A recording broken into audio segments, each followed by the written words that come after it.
Bismillahirrahmanirrahim. Assalamualaikum warahmatullahi wabarakatuh. Alhamdulillah, alhamdulillah wa syukurillah wa ni'matillah wa la hawla wa la quwwata illa billah. Amma ba'd. Syukur alhamdulillah kita bisa berjumpa kembali di channel ini. Salawat dan salam selalu dan tetap tercurahkan kepada junjungan kita Nabi besar Muhammad sallallahu alaihi wasallam. Allahumma sholli ala sayyidina Muhammad wa ala ali sayyidina Muhammad. Harapan dan doa saya, semoga saudaraku semuanya selalu diberikan kesehatan, dilapangkan rezekinya, diampuni dosa-dosanya, dan dipanjangkan umurnya. Amin ya rabbal alamin. Sahabat beriman yang dirahmati Allah, salat merupakan salah satu ibadah yang harus dikerjakan setiap hari untuk mendekatkan diri menghadap kepada Allah Subhanahu wa taala. Karena barang siapa yang melakukan salat dengan ikhlas, maka Allah akan memasukkannya ke dalam surga, dan barang siapa yang tidak melakukannya akan masuk ke neraka. Tapi ada juga yang melakukan sholat hampir puluhan tahun tapi masuk neraka. Ada salah seorang ulama yang bernama Abu bin Hashim yang setiap harinya selalu melakukan sholat 5 waktu, dan sholat malam pun dirinya selalu tidak pernah putus. Hampir puluhan tahun dirinya selalu mengerjakan sholat malam, yaitu sholat tahajud.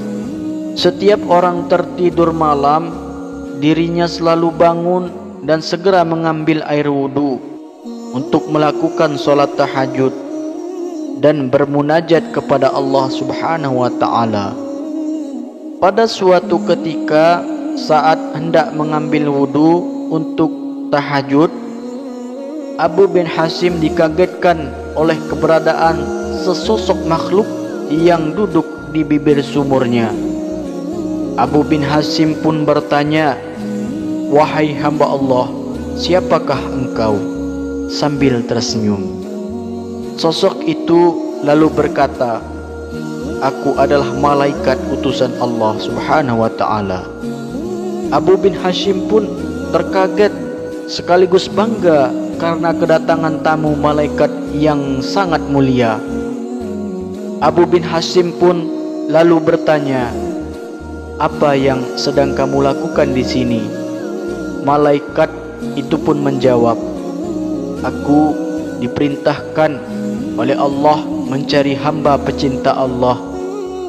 Melihat malaikat itu memegang kitab tebal, Abu Hashim lalu bertanya, "Wahai malaikat, buku apakah yang engkau bawa?"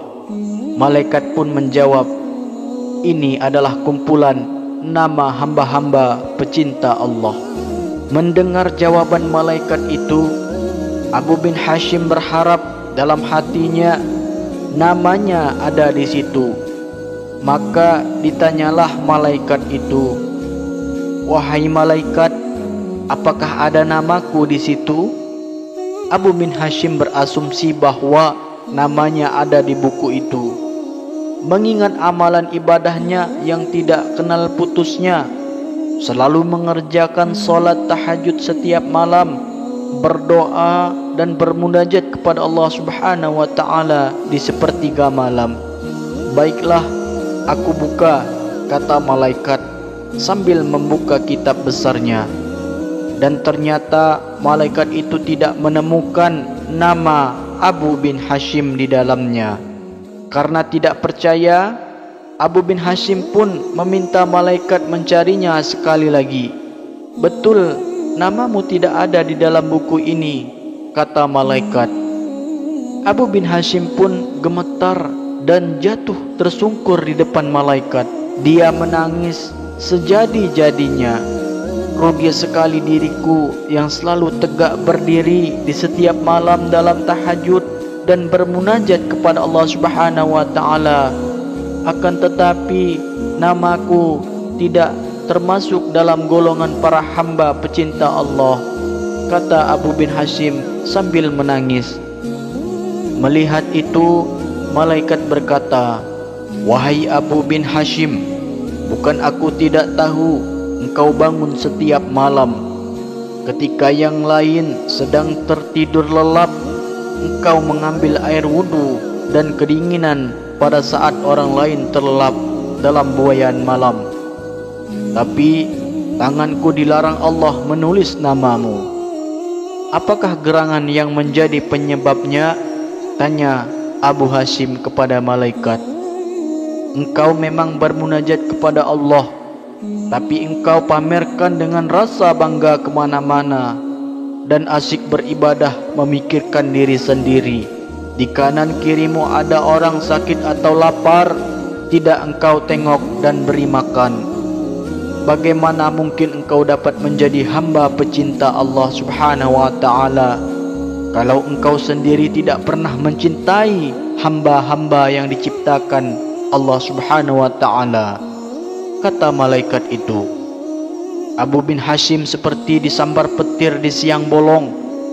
Dia tersadar hubungan ibadah manusia tidaklah hanya kepada Allah semata, hablum minallah, akan tetapi juga kerjasama dengan manusia, yaitu hablum minan nas, dan kepada alam.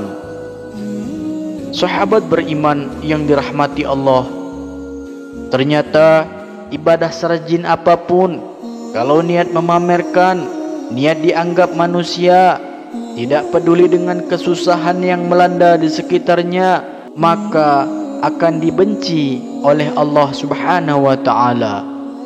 Malah banyak dalam kisah dan hadis Rasulullah bahwa serajin apapun ibadah, kalau Anda kekenyangan, penuh harta, tetangga Anda kelaparan dan kesusahan, maka Anda masuk ke dalam api neraka.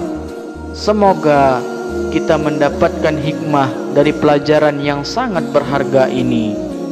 Perbaikilah niat, janganlah Anda rajin melakukan ibadah hanya untuk dilihat, hanya untuk dipamerkan bahwa Anda itu orang yang rajin ibadah. Janganlah Anda ibadah hanya karena hadiah surga semata. Akan tetapi lakukanlah segala sesuatu ibadah itu murni karena Allah Subhanahu wa ta'ala. Wallahu alam bisawab. Demikian yang bisa saya sampaikan dan bagikan. Semoga bermanfaat untuk kita semua. Amin ya rabbal alamin. Akhirul kalam, wassalamualaikum warahmatullahi wabarakatuh.